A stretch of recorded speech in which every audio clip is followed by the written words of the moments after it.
Sometimes the truth is so valuable, you have to protect it with a lie. Have you heard that before? And if we are honest, it sounds like something a very wise person would say, possibly while holding a mug that says, live, laugh, love.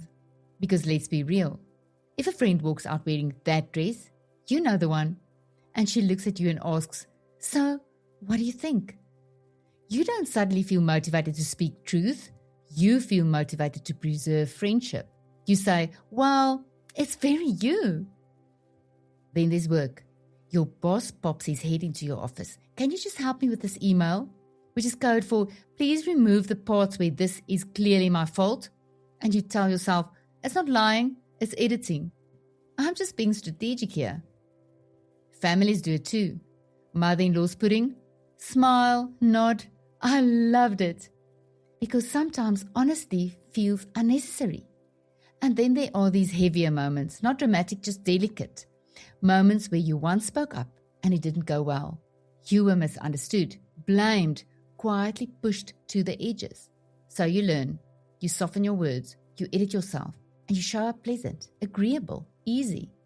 Not because you are fake, but because you're still learning how to hold truth and love together. And that tension is what brings us here. If Jesus is the truth, how do we speak truth, speak Jesus, without scattering the flock? So if you want to explore this with me, let me welcome you into the Jules for Jesus podcast. I'm Jules, and if you have pressed play more than once, I'm already counting you as my friend.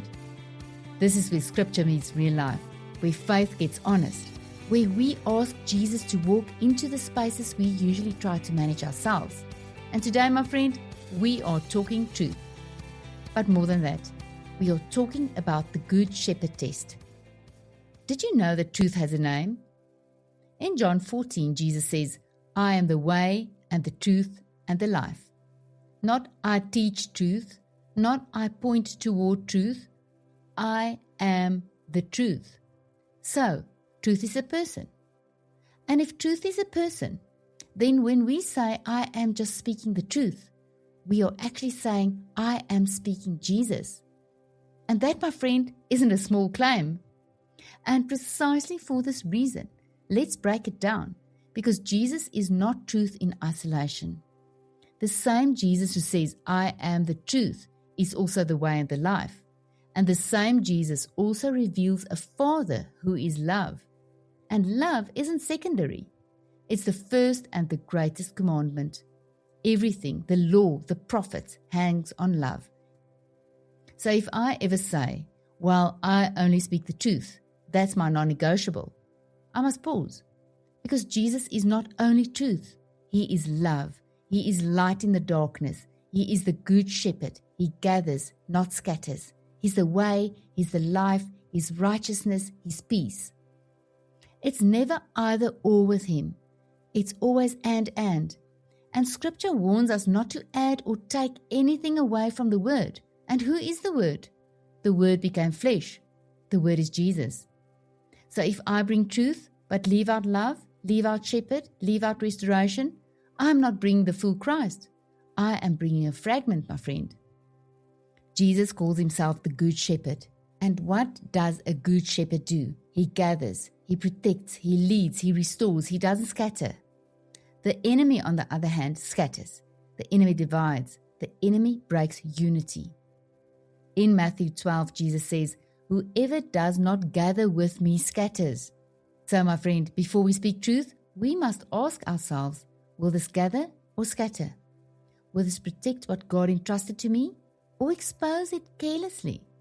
Will this restore or merely prove a point?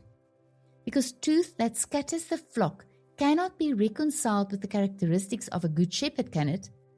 Even if it's factually correct. And that, my friend, is where the real tension lies. So let's go even deeper and do the fruit test. Jesus said we would know things by their fruit. So here's another layer. Will fruit come from this conversation? Will this produce unity? Will this bring restoration? Will this speak life?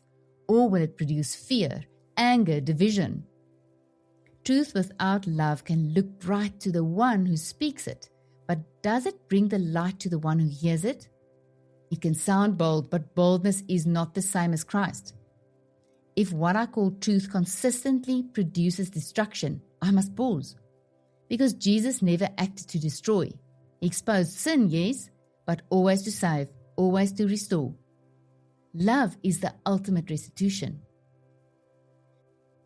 Now listen carefully to me. This isn't permission to distort truth. This is not justification for deception. God is sovereign over human plans. But this moment teaches us something profound. Strategic correctness isn't the same as covenant alignment.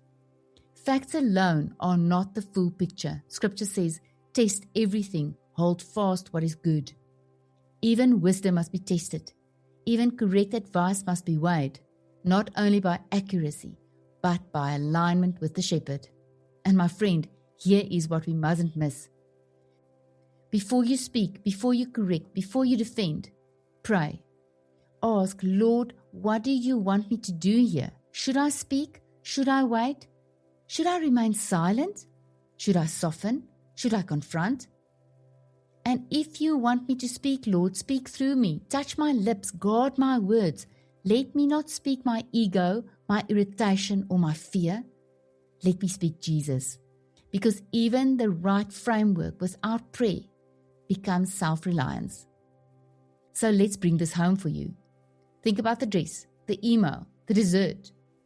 Sometimes silence is discernment. Sometimes restraint is kindness. Sometimes courage is required. But the question is no longer, am I technically right?